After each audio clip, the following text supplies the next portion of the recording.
नमस्कार, मैं अनीता चौधरी और न्यूज़ अड्डा पे आप सभी का स्वागत है। हालांकि एक खबर अगर हम देखें तो दशहरे के दिन से ही इस कदर से वायरल हो रही है, इस कदर से उस खबर की चर्चा है कि दिल को दहला रहा है।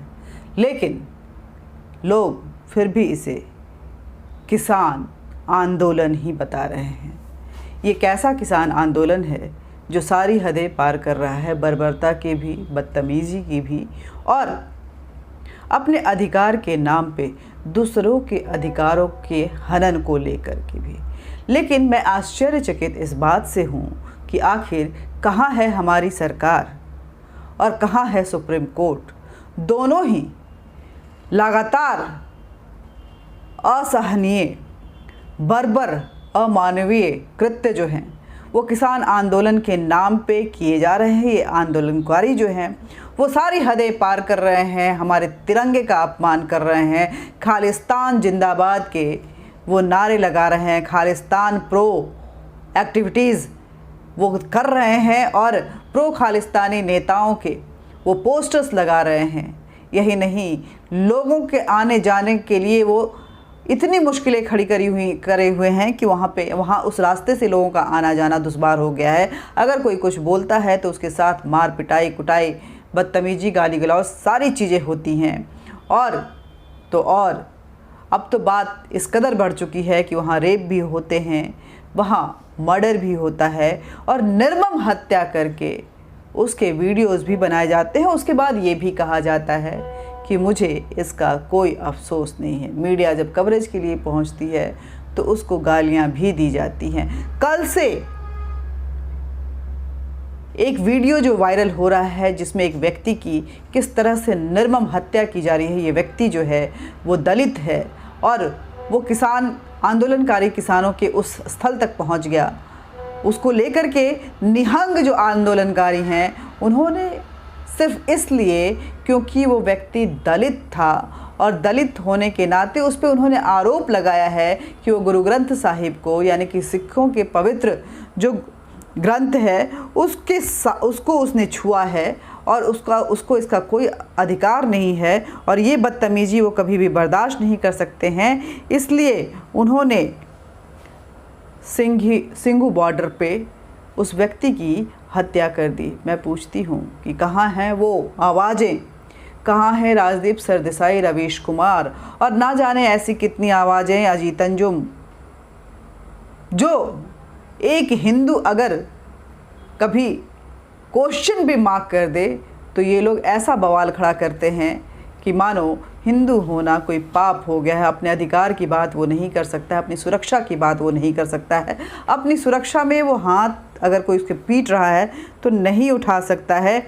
ये सारी चीज़ें जो हैं वो हिंदुओं पे ही लागू होती हैं। लेकिन अभी सबकी ज़ुबान जो है वो बंद है, कोई भी कुछ नहीं बोल रहा है। मरने वाले व्यक्ति का नाम जो है लखबीर सिंह है और वो दलित था। लेकिन आज जय भीम जय मीम करने वाले और दलितों के अधिकारों को लेकर के सड़क पे उतरकर अराजकता फैलाने वाले वो सारे लोग चुप्पी साधे हुए हैं।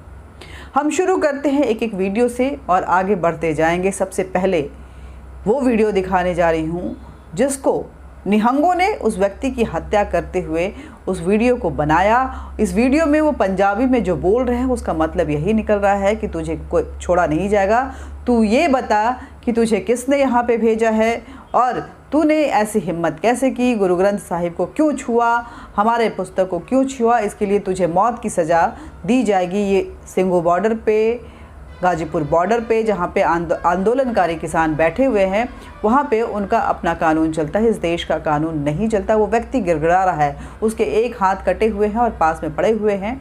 वो व्यक्ति गिड़गिड़ा रहे, नहीं मुझे छोड़ दो, मेरे हाथ जोड़ दो, मैंने कोई बदतमीजी नहीं की है, मैंने कोई उनके साथ अपमानजनक जो है एक्टिविटी नहीं की है, मुझे जाने दो। लेकिन उसको बार बार कहा जा रहा है कि तुझे मारा जाएगा, तुझे सज़ा दी जाएगी।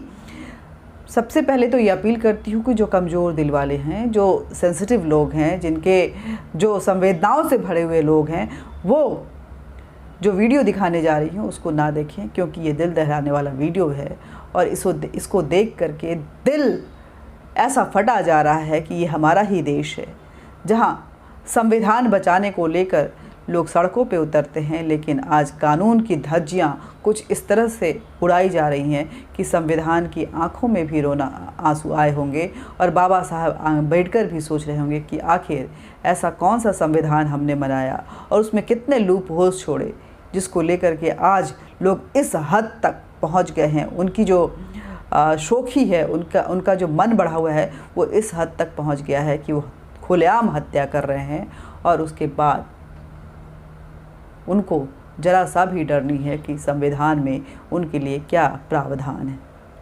वीडियो सबसे पहले देखिए। उस बंदे ने कफोलती नहीं लाई, अपनी लत्तां दे नाल चल के थाने गया, अपनी लत्तां नाल पंज रत्नी वाले पीछे हट जाओ ते इत्थे पंज रत्नी बोलदा है सिंघां ने देखो बाणी भी पढ़दा वा, इन्हां दी पूरी ट्रेनिंग कराई आ। राह छੱਡ देना पिੱਛੇ नाम दस, नाम पूरी ट्रेनिंग कराई आ। नाम दस, गर्दन भी ला दा गलियां नहीं, जेड़ा भी काम गुरु साहब ने ते बेबी करूंगा ना ਇਹੋ ਹੀ ਅਸਰ ਹੋਣਾ ਵਾ। ਇਹ ਜਿੰਦਾ ਹੋ ਨਹੀਂ ਆ ਜਾਊਗਾ। ਕਿਹਨੇ ਭੇਜੇ ਤੈਨੂੰ? ਸਰਦਾਰ ਨੂੰ ਮਾਰਨਾ ਟੋਟ ਕਿਹਨੇ ਭੇਜਿਆ ਤੈਨੂੰ? ਇਹ ਗੱਲ ਸੁਣੋ ਪਹਿਲਾਂ ਬੋਲੋ ਮੈਨੂੰ ਕਿਸੇ ਨੇ ਨਹੀਂ ਭੇਜਿਆ, ਮੈਂ ਝੂਠਾ ਹੀ ਕੁੱਟ ਖਾਣਾ ਹੁਣ ਫੜ ਚੱਲ ਲਈ ਆ। ਮੇਰਾ ਡਾਟਾ ਇਹਨੂੰ ਫਿਰ ਮਾਰਾ ਸਰੂਪ ਕਿਉਂ ਚੱਕਿਆ ਤੈਂ? ਪਹਿਲਾਂ ਕਹਿੰਦਾ ਸੀ ਮੈਨੂੰ ਫਲਾਣੇ ਭੇਜਿਆ, ਤੂੰ ਨੌ ਲੈਂਦਾ ਸੀ 10, ਹੁਣ ਤੈਨੂੰ ਪੁੱਤਾਂ ਟੰਗੇ ਜਾਂ ਲਾ ਤੇ ਆ। ਹੁਣ ਐਂਡਾ ਹੋਣ ਵਾਲਾ, ਹੁਣ ਤੇ ਕਹਿੰਦਾ ਵੀ ਸੱਚ ਬੋਲਣਾ, ਸੱਚ ਬੋਲਣਾ ਤੇ ਪਰਮੇਸ਼ਰ ਨਹੀਂ ਚੱਲਣਾ। ਹੁਣ ਸੱਚ ਬੋਲਦਾ ਮੈਂ ਮਾਰੇ ਦੀ ਬੇਬਦੀ ਕਿਉਂ ਕੀਤੀ? ਧੰਨ ਗੁਰੂ ਗ੍ਰੰਥ ਸਾਹਿਬ ਕੌਣ ਚੁੱਕ ਕੇ ਖੜਿਆ ਇੱਥੋਂ ਹੈ? ਜਿੰਨਾ ਬੰਦਿਆਂ ਨੇ ਉਹਨੂੰ ਫੜਿਆ ਉੱਥੇ ਸਾਰਾ ਸਮੇਤ ਉਹ ਵੀ ਇੱਥੇ ਉੱਥੇ ਹੋਣ ਗਿਆ ਸਟਾਲ ਦੇ ਸਾਹਮਣੇ ਵੀ ਕਰੇ ਬੋਲਦਾ ਨਹੀਂ। ਉਹ ਪਰਵਾਹ ਨਾ ਕਰ ਪੁੱਤਰਾ, ਇਹ ਤਾਂ ਬੜੇ ਘਰਾਂ ਚੋਂ ਕੱਢ ਕੇ ਲਿਆਉਣੇ ਆ। ਨਹੀਂ ਤਾਂ ਭਾਈ ਇਹੀ ਕੰਮ ਹੈ। ਆਵੇ ਨਾਲ ਹੋ ਜਾਵੇ ਸਿੰਘ ਸੀਤਾ ਦੇ ਮਨ ਨੂੰ ਪਾਵੇ ਲਈਏ ਆਵੇ। ਸਤਿ ਸ੍ਰੀ ਅਕਾਲ।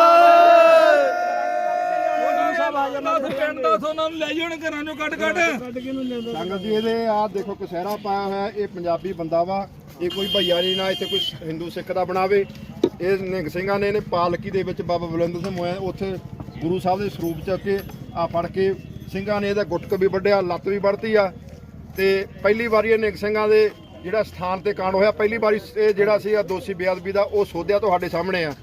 ਇਸ ਕਰਕੇ ਸੰਗਤ ਨੂੰ ਬੇਨਤੀ ਆ ਵੀ ਆ ਦੇਖੋ ਕਿਵੇਂ ਇਹ ਦੁਸ਼ਟ ਸਾਡੇ ਨਿਹੰਗ ਸਿੰਘਾਂ ਦੇ ਬਾਣੇ ਦੇ ਵਿੱਚ, ਸਾਡੇ ਬਾਣੇ ਦੇ ਵਿੱਚ ਹੀ ਆ ਕੇ ਗੁਰੂ ਸਾਹਿਬ ਦੀਆਂ ਬੇਅਦਬੀਆਂ ਕਰਾਉਂਦੀਆਂ ਏਜੰਸੀਆਂ। ਇਹ ਸੁਚੇਤ ਰਹਿਣਾ ਹੁਣ ਪੰਜਾਬ ਦੇ ਲੋਕਾਂ ਨੇ, ਸਿੰਘਾਂ ਨੇ, ਤੁਸੀਂ ਇਹਨਾਂ ਤੋਂ ਸਾਰੇ ਸੁਚੇਤ ਰਿਹਾ ਕਰੋ। ਕਿਸੇ ਦੇ ਤਵਾਰ ਨਾ ਕਰੋ। ਬਾਣੇ ਵਾਲੇ ਤੇ ਵੀ ਇਹਨੇ ਵੀ ਬਾਣਾ ਪਾਇਆ ਸੀਗਾ, ਕਸਹਿਰਾ ਵੀ ਪਾਇਆ ਹੋਇਆ। ਇਹ ਸਾਡੇ ਬਾਣੇ ਦੇ ਵਿੱਚ ਆ ਕੇ ਗੁਰੂ ਸਾਹਿਬ ਦੀ ਬੇਅਦਬੀ ਕਰਦਾ ਸੀਗਾ। ਆ ਫੜ ਲਿਆ ਸਿੰਘੂ ਬਾਰਡਰ ਦੇ ਉੱਤੇ। ਇੱਥੇ ਪ੍ਰਕਾਸ਼ ਹੈ। ਹੁਣ ਤਾਂ ਉਦੋਂ ਕਹਿੰਦਾ ਸੀ ਉੱਥੇ ਦੱਸੋ ਕਿਹੜਾ ਪਿੰਡ ਆ ਤੇਰਾ?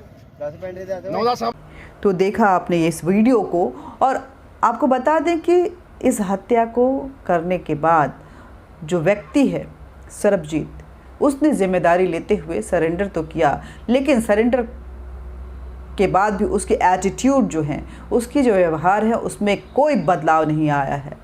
बयान ये दिया जा रहा है कि मुझे अफसोस इस बात की है कि उसने गुरु ग्रंथ साहिब को छुआ, मुझे उसको मारने का कोई भी अफसोस नहीं है। उसको इसकी सज़ा मिलनी ही चाहिए थी। उसके इस बयान को सुनिए और सोचिए कि कितना क्रूर और कितना जालिम कोई हो सकता है। और हाँ, इस बात को याद रखिएगा कि वो बोलने वाला जो दलित पे अत्याचार किया है वो कोई ब्राह्मण नहीं है, कोई अपर कास्ट सवर्ण नहीं है, कोई हिंदू नहीं है, वो एक सिख है। और गुरु ग्रंथ साहिब के साथ अगर कोई सिर्फ एक दलित ने उसको छुआ है तो उसको लेकर के ये आपत्तिजनक जो है वो इतना बर्बर व्यवहार किया गया है। घटना का भी अफसोस है कि उन्होंने हमारे गुरु ग्रंथ साहब को उठा के भाग गया। इतनी बात का हमें अफसोस है। जो उसको बाद में संगत ने सजा दी, उसको काटा, इसका हमें कोई अफसोस नहीं। आप समझिए कि गीता और रामायण को, हमारे देवी देवताओं को लेकर के किस किस तरह के बयान आते हैं, किस किस तरह की टिप्पणियाँ आती हैं और कितना माहौल उनका उड़ाया जाता है। स्टैंड बाय जो लाफ्टर चैनल्स हैं, जो उसके कॉमेडियन हैं, वो हमारी देवी देवताओं पे लोगों को हंसाने की, उनका मजाक उड़ा के हंसाने की पूरी पुरजोर कोशिश करते हैं। लेकिन अगर उस पर ऑब्जेक्शन हो जाए तो हिंदू इंटॉलरेंट हो जाता है, क्योंकि हिंदू इस देश में बहुसंख्यक है और भारत में बहुसंख्यक होना अपराध है। तो सुना आपसे। यही नहीं, इस व्यक्ति की हिमाकत देखिए कि जब कोर्ट में पेशी के लिए इसको ले जाया गया तो वहाँ मीडिया कवरेज के लिए पहुंची, इसने मीडिया को भी गाली दी। सुनिए इसकी गालियों को, इसकी बातें जो हैं वो सुनिए।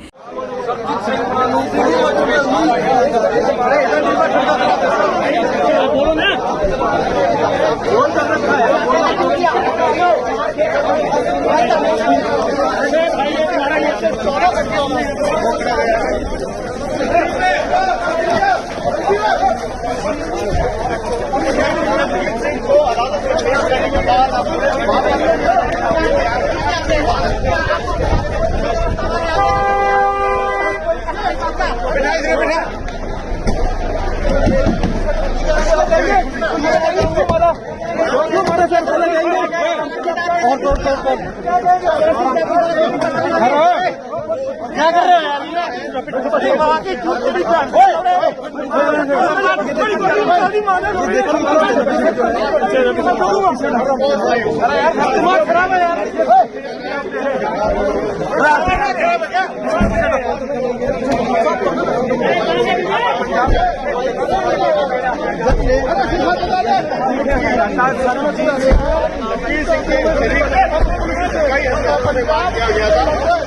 अभी तक जो है सिर्फ सरबजीत सिंह। कितना इसका मन बढ़ा हुआ है और किस तरह से बेखौफ हो गया है कि इसको किसी बात की भी चिंता नहीं है, ये कुछ नहीं समझता है, इसको कोई परवाह नहीं है।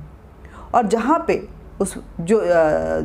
जिस व्यक्ति की हत्या करके प्रदर्शनकारी जो हैं वो मेन मंच, जहाँ पे इनका मंच है, वहाँ पे उसको टांग देते हैं, उल्टा टांगते हैं, उसकी हाथें भी टांग देते हैं। और उसके ठीक पीछे में आप देखेंगे जो फ़ोटो आ रहे हैं, जो वीडियोज़ आ रहे हैं, वहाँ पे भिंडरवाला का पोस्टर लगा हुआ है। वो भिंडरवाला जो खालिस्तान की मांग करता था, वो भिंडरवाला जो खालिस्तानी आतंकवादी डिक्लेयर हुआ है, वो भिंडरवाला। इसी भिंडरवाले की वजह से ऑपरेशन ब्लू स्टार चला और उसके बाद पंजाब में क्या कोहराम मचा ये हम सभी जानते हैं। पंजाब के युवा किस तरह से मिसगाइड हुए। उसी भिंडरवाले के ये पुजारी हैं और आज अपने आप को जस्टिफाई कर रहे हैं कि उसकी जो उन्होंने किया है वो बिल्कुल सही है, क्योंकि इस देश में अब हमारे देश का कानून नहीं बल्कि इन प्रदर्शनकारी किसानों का कानून चलता है। सो कॉल्ड किसान इनको बोलेंगे, ये दरअसल है कुछ खालिस्तानी हैं, कुछ मंडी के दलाल हैं, कुछ अपनी राजनीतिक रोटियां सेक रहे हैं और कुछ राजनीतिक ज़मीन पे अपने अस्तित्व को तलाश रहे हैं। टिकैत का ये गैंग जो है इतना ख़तरनाक हो चुका है कि इसका पूरा ब्यौरा मैं देने जा रही हूँ और जब आप सुनेंगे, जब उसको जानेंगे तो आप भी आश्चर्यचकित रह जाएंगे। ये जो सो कॉल्ड आंदोलनकारी किसान हैं, इन्होंने सिर्फ दलित की हत्या नहीं की है बल्कि सिंधु कुंडली बॉर्डर की अगर बात करें तो वहाँ से जो रिपोर्ट पुलिस में दर्ज की गई है उसमें ये भी सामने आया है कि 1.5 दर्जन से ज़्यादा लड़कियाँ, आसपास की लड़कियाँ गायब हैं। यही वो आंदोलनकारी किसान हैं जो लखीमपुर जाते हैं और वहाँ पे अराजकता फैलाते हैं। जो हादसा हुआ उसमें उसको लेकर के ये इतने बेखौफ हो जाते हैं, इनका अग्रेशन इतना तेज़ है कि ये लाठी से, डंडे से, गरासे से पीट कर कुछ युवकों की वहाँ हत्या कर देते हैं। और टिकैत, राकेश टिकैत जो कि मंडी का दलाल है, डकैत भी उसको बोल सकते हैं, वो उसका कहना ये है कि ये हत्या नहीं है, ये तो प्रतिरोध था, प्रतिशोध था, जो रिएक्शन था उसकी वजह से ये मौतें हुई हैं। उसको हत्या, ये सारे वीडियो आ चुके हैं कि किस तरह से मार मार के लखीमपुर में हत्या की गई, लेकिन राकेश टिकैत उसको हत्या नहीं मानता है। और तो और क्यों ये ऐसा इसलिए हो रहा है क्योंकि इनका कहना है कि इस जगह पे अब सिर्फ़ और सिर्फ हमारा कानून चलता है और किसी का कानून नहीं चलता है। आपको बता दें कि अगर पूरी रिपोर्ट अगर पढ़े तो दिल्ली हरियाणा बॉर्डर पर सोनीपत ज़िले में हत्या के बाद शव को किसान प्रदर्शनकारियों के मुख्य मंच के पास टांग दिया गया। कथित किसानों का यह प्रदर्शन स्थल अपराध का अब अड्डा बनता जा रहा है। महिलाओं का इधर से उधर निकलना दूभर हो चुका है। स्थानीय दुकानदारों पर हमले कई बार हो चुके हैं जिसकी पुलिस रिकॉर्ड भी है। लेकिन टिकैत का ये गैंग जो है, जो अपने आप को प्रदर्शनकारी कहता है, वो कहता है कि यहाँ हमारा कानून चलता है और हमारे तरीके से रहना होगा। आश्चर्य की बात ये है कि इस पूरे प्रकरण पे हमारी सुप्रीम कोर्ट जो बात बात पे स्वतः संज्ञान लेती है और हमारी सरकार जो अपने आप को बेहद सख्त दिखाती है, लेकिन इस पूरे प्रकरण पे चुप्पी साधे हुए है। कहीं से कोई एक्शन नहीं है, कोई भी बयान इस तरह के ठोस नहीं आ रहे हैं जिससे जनता को राहत महसूस हो, उनको लगे कि हाँ, हमारे लिए भी सोच रही है सरकार और सुप्रीम कोर्ट। क्योंकि सुप्रीम कोर्ट बार बार कहती है कि प्रदर्शन करना, आंदोलन करना ये उनका अधिकार है, तो बाकी जनता जो है उसके अधिकारों का जो हनन हो रहा है उस पर सुप्रीम कोर्ट, माई बाप, मिलॉर्ड, आप क्या बोलेंगे? उनके अधिकारों की रक्षा कौन करेगा? ये सवाल है सुप्रीम कोर्ट पे। आंदोलन स्थल वाले क्षेत्र के आसपास की कॉलोनियों से लगातार लड़कियां लापता हो रही हैं, जिसकी शिकायत पुलिस में की गई है, मगर पुलिस कार्रवाई करने से कतराती है, वो डरती है इन किसानों से। प्रदर्शनकारियों का क्षेत्र में दबदबा इस कदर बढ़ गया है कि नामजद रिपोर्ट दर्ज होने के बाद भी पुलिस कोई एक्शन नहीं लेती है और वो कभी कभी प्रदर्शनकारियों के कहने पे उल्टा उन्हीं लोगों पे कार्रवाई करती है जिन्होंने ये शिकायत की हुई है। इसके अलावा क्षेत्र के 10 से ज़्यादा दुकानदारों पे भी तलवारों से और भालों से जानलेवा हमले हो चुके हैं। पिछले दिनों एक वाहन पर खालिस्तानी झंडा लगाने का भी वीडियो वायरल हो चुका है, जिसको हम सब ने देखा है। इससे पहले भी सिंधु बॉर्डर पर किसान आंदोलन के धरनास्थल में इस तरह के आपराधिक वारदात कई खबरें सामने आ चुकी हैं। इसी साल अप्रैल में यहां आंदोलन में हिस्सा लेने आई पश्चिम बंगाल की युवती का रेप भी हुआ था। मार्च महीने में ही धरनास्थल पर गोली चलने की वारदात भी हुई थी और अप्रैल में रेप हुआ था और कुछ दिनों बाद उस लड़की की मौत भी हो गई थी। ये आंदोलनकारी किसान लखीमपुर की घटना में भी प्रतिरोध के नाम पे लोगों को पीट कर उनकी हत्या कर चुके हैं और उसे हत्या मानने से इनकार भी करते हैं। इनका बेखौफ अंदाज देखिए। अगर हम देखें तो ये टंगी हुई लाश जिसकी पहचान जो है वो लखबीर सिंह के तौर पे की गई है। वो 35 साल का युवक है। वो अगर समुदाय से बोलें, कास्ट से बोलें तो दलित है। उसकी 3 बेटियां हैं और मर्टिल पंजाब के तरन तारन का वो गांव चिमा का खुर्द का निवासी था। लखबीर सिंह की पत्नी जसप्रीत, क्योंकि वो नशा करता था इसलिए वो पहले ही छोड़कर चली गई थी। तीनों बेटियों में कुलदीप जो है वो 8 साल की है, सोनिया 10 साल की है और तान्या उसकी बेटी सबसे बड़ी है, वो 12 साल की है। परिवार में भले नशेड़ी था लेकिन कमाने वाला एक ही था।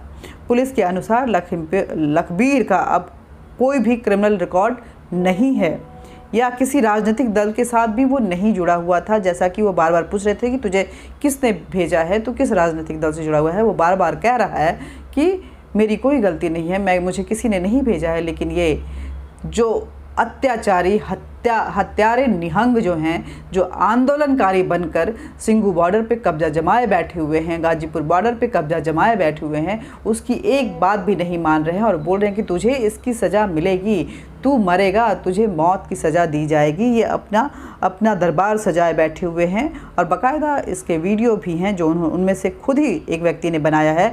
दलित लखबीर सिंह मजदूरी करके अपना गुजारा करता था। मृतक की बहन राजकौर कि अगर माने तो चीमा में आने के बाद वह निहंगों के साथ उठता बैठता भी था। वह 13 अक्टूबर को मंडी जाने की बात कह के घर से निकला था, लेकिन वो धरना स्थल पे पहुंच गया। वो उनके साथ शामिल होना चाहता था। परिवार वालों का कहना है कि कहीं ना कहीं उसको पैसे की लालच देके बहका के वहाँ ले जाया गया और हो सकता है कि उनकी 100% बात मानने से वो इनकार कर गया, जिसकी वजह से उन्होंने उसकी हत्या कर दी। ये इन आंदोलनकारी किसानों का रिकॉर्ड है। अब सोचना और समझना और विवेक करना आपको, हमको है, जनता को है कि अपने अधिकारों के लिए क्या हम सड़क पे आएंगे? क्योंकि सड़क पे आए बिना न सुप्रीम कोर्ट को ये समझ में आता है कि हाँ, लोगों के भी और बाकी लोगों के भी अधिकार होते हैं। शाहीन बाग भी आप देख चुके हैं और अभी किसान आंदोलन भी दिख रहे हैं, ना इस सरकार को समझ में आती है। सुप्रीम कोर्ट स्वतः संज्ञान तभी लेता है जब जनता सड़क पे उतर जाती है। शायद हमारे देश की सुप्रीम कोर्ट उन छोटे छोटे मुद्दों को इतना बड़ा मानती है कि सड़क से अब रास्ते जो हैं वो सुप्रीम कोर्ट तक जाते हैं और सड़क पे अदालत बैठाकर सुप्रीम कोर्ट आम जनता के अधिकारों के हनन को कोई भी तवज्जो नहीं दे पा रही है। क्या इस देश की सुप्रीम कोर्ट लाचार हो चुकी है? क्या इस देश की सरकार जो है, जो अपने आप को बेहद मजबूत सरकार बोलती है, वो लाचार हो चुकी है? चाहे वो केंद्र की सरकार हो, चाहे उत्तर प्रदेश की सरकार हो, चाहे बाकी राज्यों की सरकार हो। मैं विपक्ष से भी ये सवाल करती हूँ कि क्या आज आपके मुंह में चुप्पी क्यों है? आपके मुंह में दही पड़ा हुआ है, छाले पड़ गए हैं, जो आपकी आवाज़ नहीं निकल रही है, आप कोई भी बयान नहीं जारी कर रहे हैं, आप कार्रवाई की मांग नहीं कर रहे हैं। क्या वोट इतना बड़ा इस देश का मुद्दा बन चुका है कि जनता की जान आए दिन जा रही है, लेकिन विपक्ष सिर्फ और सिर्फ कुछ खास समुदायों का वो साथ दे रहा है, बाकी देश की जनता उसे अपने मतलब के हिसाब से ही समझ में आ रही है। वीडियो को ज़्यादा से ज़्यादा शेयर कीजिए। ये डिटेल जो है जन जन तक जानी चाहिए और जन की आवाज़ जो है आक्रोश में के रूप में बाहर आनी चाहिए, ताकि जो कानून की देवी को हम अंधी बताते हैं, वो नहीं देख पाती हैं, वो शायद बहरी भी हो चुकी हैं, अब उनको कुछ सुनाई भी नहीं देता है और अब वो बोल भी नहीं पाती हैं। शायद ये आक्रोश जोर की आवाज़ जो है वो सुप्रीम कोर्ट तक भी पहुंच पाएगा और सुप्रीम कोर्ट समझ पाएगी कि आम जनता के अधिकार और ये हत्याओं का सिलसिला जो है वो कितना अराजक होता जा रहा है, कि देश की कानून व्यवस्था ताक पे है, संविधान पैरों तले कुचला जा रहा है, लेकिन इस कुचलने की प्रक्रिया में सुप्रीम कोर्ट अपने वो अहम दायित्व का निर्वाह नहीं कर पा रही है। सरकार जो कि एक्शन ले सकती है, लेकिन डरती है कि कुछ खास समुदाय अगर नाराज़ हो जाएं तो ऐसा ना हो कि आने वाले इलेक्शन में वोट उनको ना मिल पाए, इसकी वजह से कार्रवाई से कतरा रही है। नमस्कार, जय हिंद, जय भारत। वीडियो को ज़्यादा से ज़्यादा शेयर कीजिए, लाइक कीजिए, सब्सक्राइब कीजिए और बेल बटन ज़रूर दबाइए ताकि नोटिफिकेशन आप तक पहुँचता रहे। इस मुद्दे पर अपने विचार ज़रूर रखिए, बहुत ही अहम मुद्दा है। आक्रोश की आवाज़ जो है एकजुटता के साथ आनी चाहिए, बड़ी तादाद में आनी चाहिए, ताकि लोगों के को ऐसा लगे कि हम अकेले नहीं हैं, हम साथ हैं, और वो अपने अधिकारों को लेकर इन अराजक तत्वों को वो जेल की सलाखों के पीछे पहुंचाए या वहां से हटाए, ताकि आसपास का एरिया जो है शांतिप्रिय ढंग से प्रशासन के नियमों के तहत आगे बढ़ सके। जय हिंद, जय भारत।